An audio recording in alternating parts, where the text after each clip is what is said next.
Good evening, everyone, and welcome to 2021. It's the Village Law SEQFC preview show. I'm Darren Rutten, and it's our first show for the year. Very excited to be with you. We're going to be having 6 shows per week in the next few weeks once all the competitions get up and running.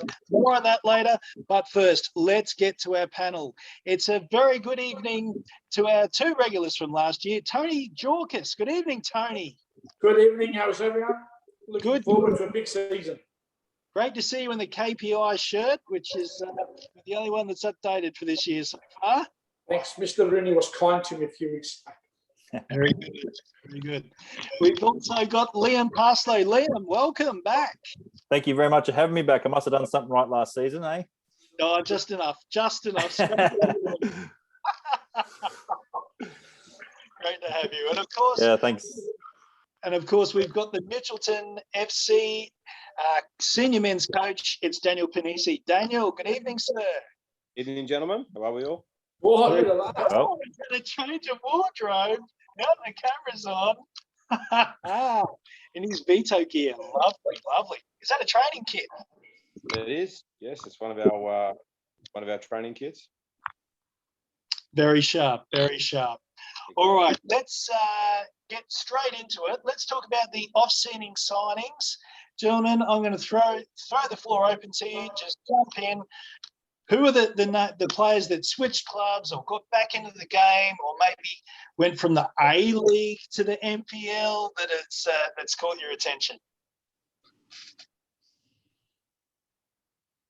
Well, Zach Anderson. Yeah, I was going to say the 2 for Olympic, Osaka Cernak and Zach Anderson, are 2 of the highest profile you'd have to think at the moment.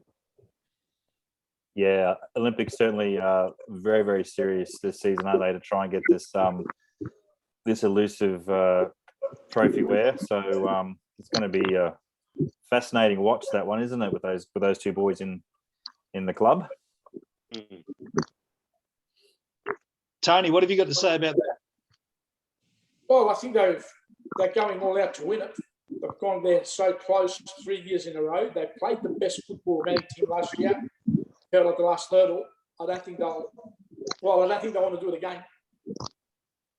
It's funny, you've got a few different strategies. You've got Lions who have recruited, apart from Ethan Doherty, I guess some players from lower divisions, all NPL quality like Max Mikula and the like. And then you've got the Olympics who are recruited from above, and then Power have sort of ripped the guts out of, that really good strikers quartet. So it's interesting how it's worked out, but yeah, very, very definitely added strength to the league, no doubt about that. Anyone surprised by Gold Coast Knights not splashing out as much as they appear to have so far? Daz, if you have a look into it, there might not be some names there that we're familiar with, but there are some esteemed signings from interstate. You'll see that they're again not familiar names to us in Queensland, but I think there's a couple that they've signed from New South Wales and maybe Victoria, but definitely New South Wales that are pretty good.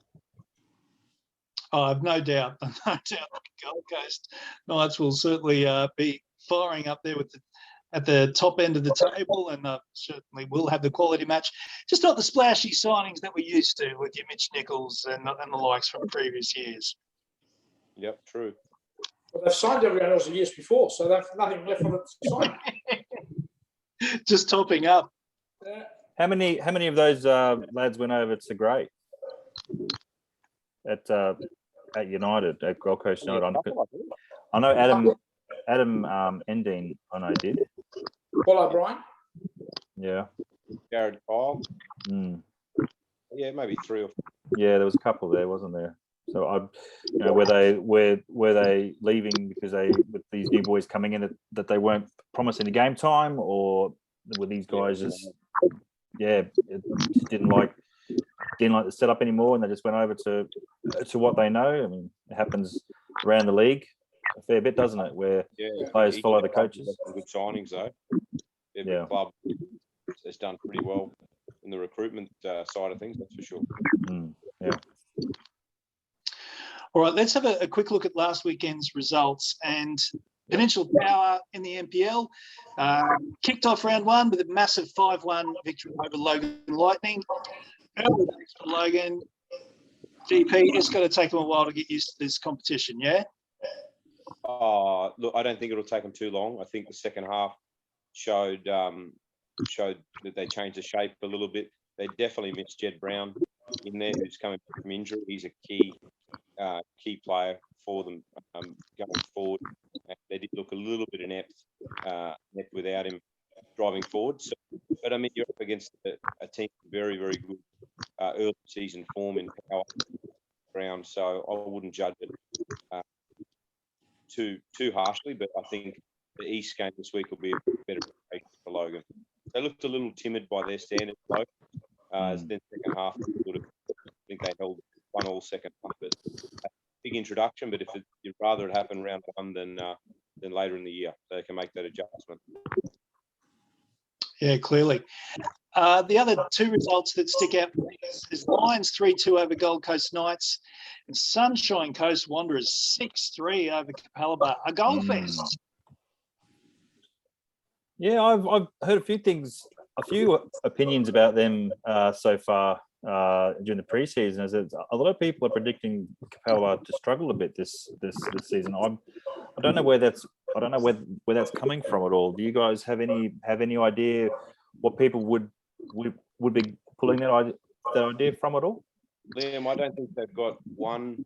They might have one or two players from last year. It's a whole brand new squad with Alvin Davis. A lot of the players had moved on and for various reasons. So I think, and they've recruited. Most of them are, from lower divisions or fringe players, with the exception of Cape. Okay. But they'll work hard. Well, this is what we were saying offline there early this afternoon about clubs during the off season either being very vocal about who they've signed and clubs that just haven't said anything. And Capalaba, I'm on social media a fair bit, and I don't really recall seeing that much for Capalaba announcing their players. So I think so.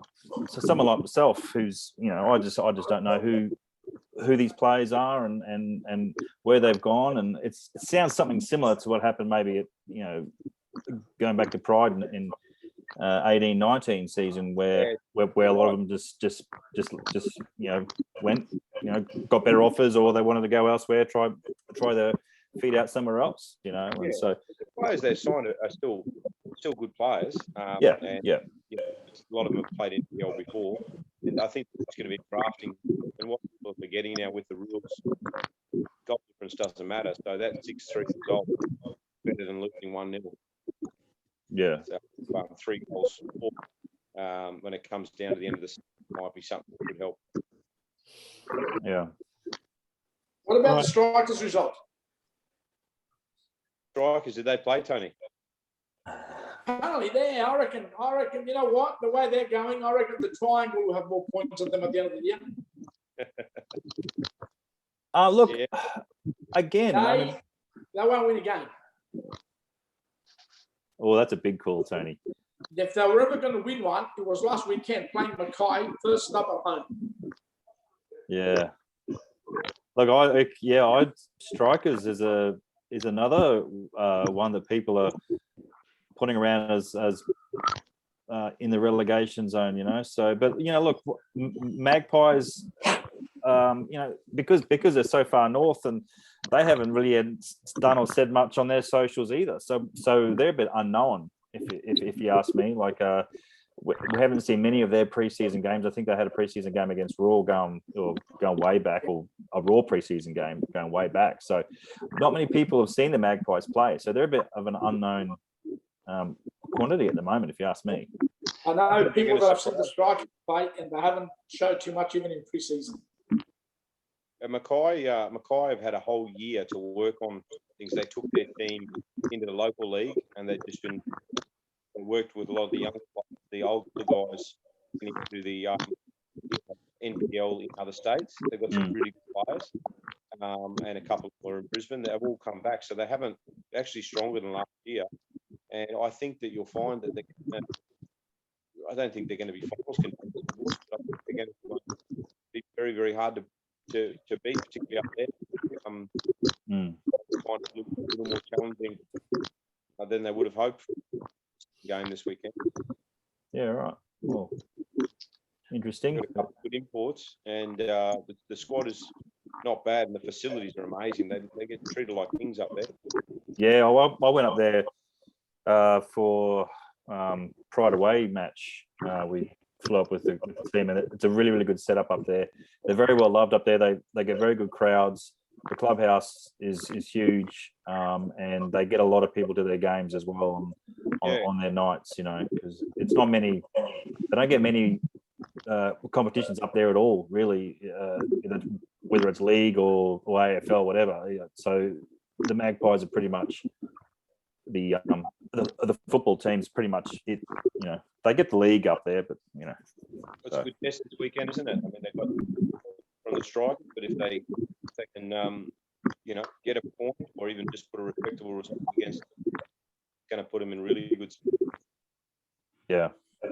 So who are they playing this week? Magpies. Okay. Yeah. So great segue there, Liam. Let's have a look at this week's. So Gold Coast Knights are taking on the Strikers. GCU are playing Moreton Bay. Redlands up against Peninsula Power. Calabar against Lions FC. Logan Lightning are playing East. That's an interesting one for me. And another interesting one, Brisbane Raw Youth up against Sunny Coast Wanderers. Sunny Coast, they're the interesting ones for me. What about you guys? Raw, I think, will be very, very strong this year because there's no youth league, is there? Yeah. So they'll have a lot of players available to them.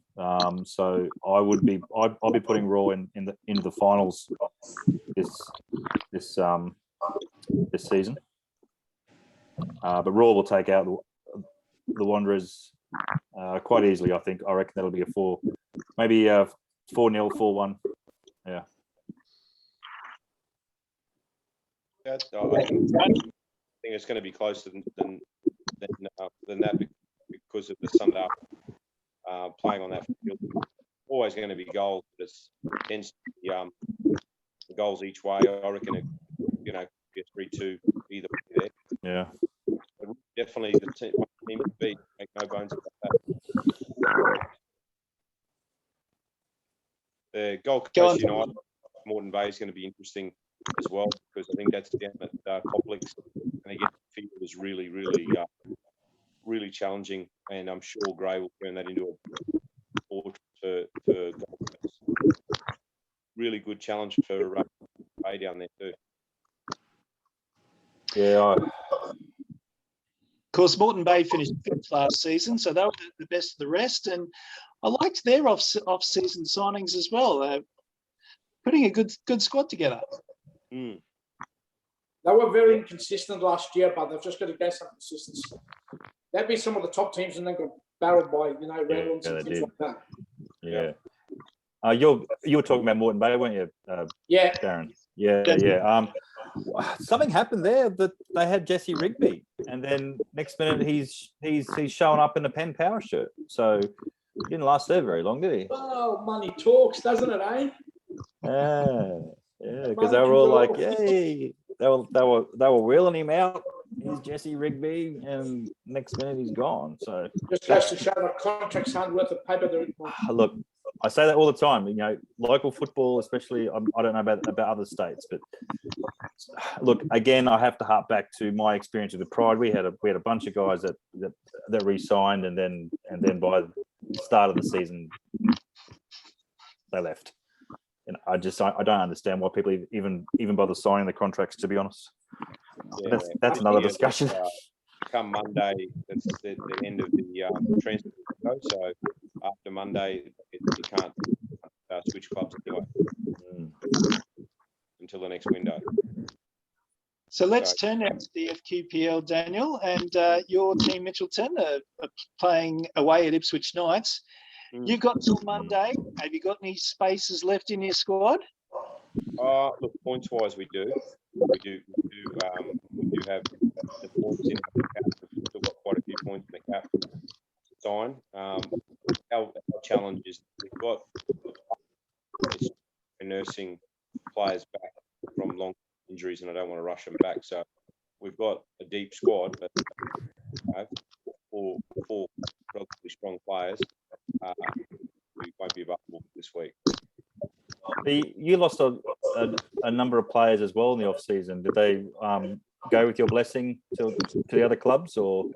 Yeah, exactly. The only player really who we surprised, again, it wasn't even a football decision. Jake, he had a year off football this year. Every other movement, we were, well across, and went with our blessing. I guess the latest one was Sam Standish, who signed for Power. Yeah. The majority of the guys have either the old club or sort of a couple of guys not playing football this year for work, but that's inevitable. When you're a QPL side pushing to go to on the plan, that's the conveyor belt that we're in. Yeah. Just looking through the other games this weekend, Holland Park hosting Southside Eagles, Brisbane City taking on Wolves, Sunshine Coast up against Rochdale, South United against the South West Queensland Thunder, and Liam, your boys have the bye. Yep. Daniel, we're going to talk about this weekend. I'm going to come to your shop and we'll do a full preview of the FQPL, but Brisbane, they're favourites, right? City are, far and away. I think you'd have to make the comparison between Brisbane City and Peninsula Power in year one, and on paper, City have a stronger group of players than Power had in their first season. Too, and they have lost their striker now,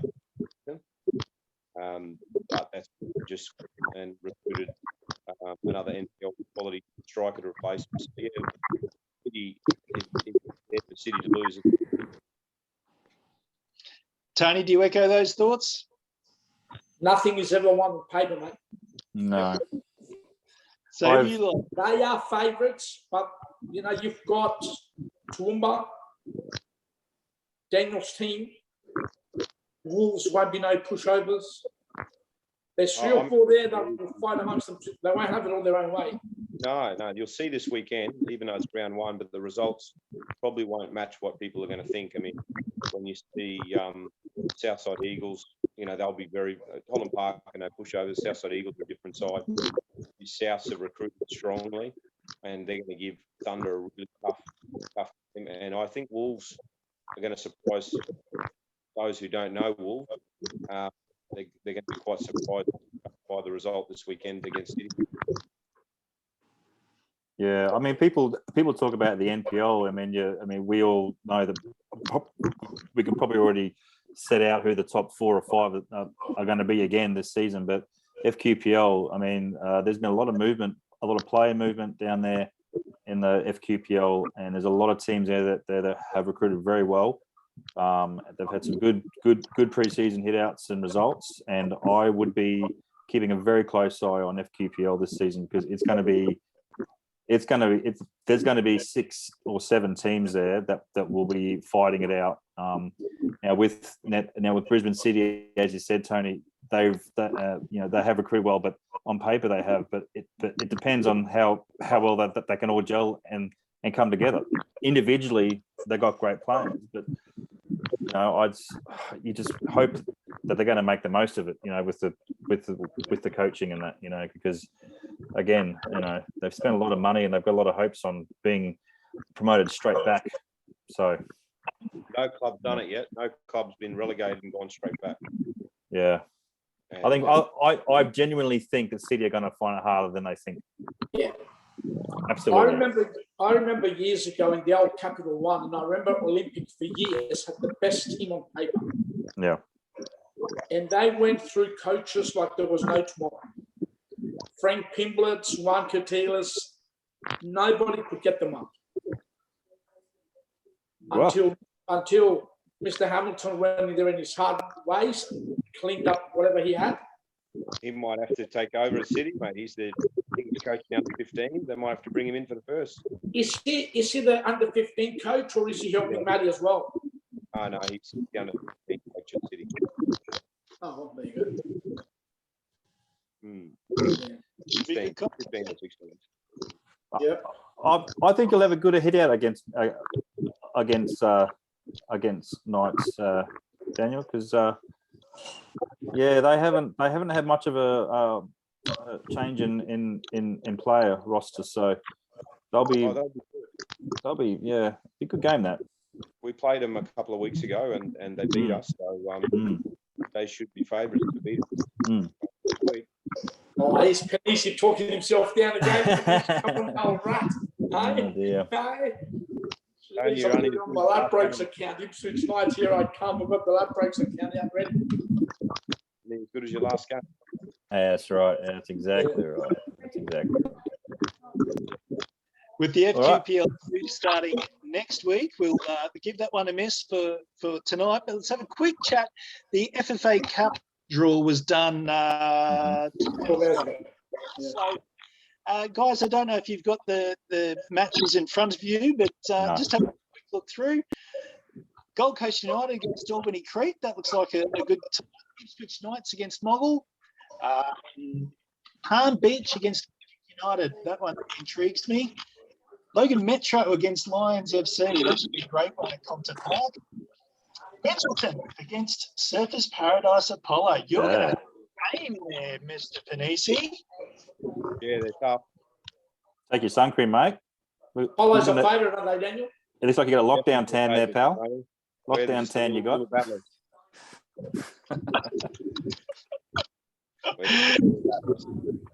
Ripley Valley are playing the Strikers. That could be an upset there. Up the Rippers.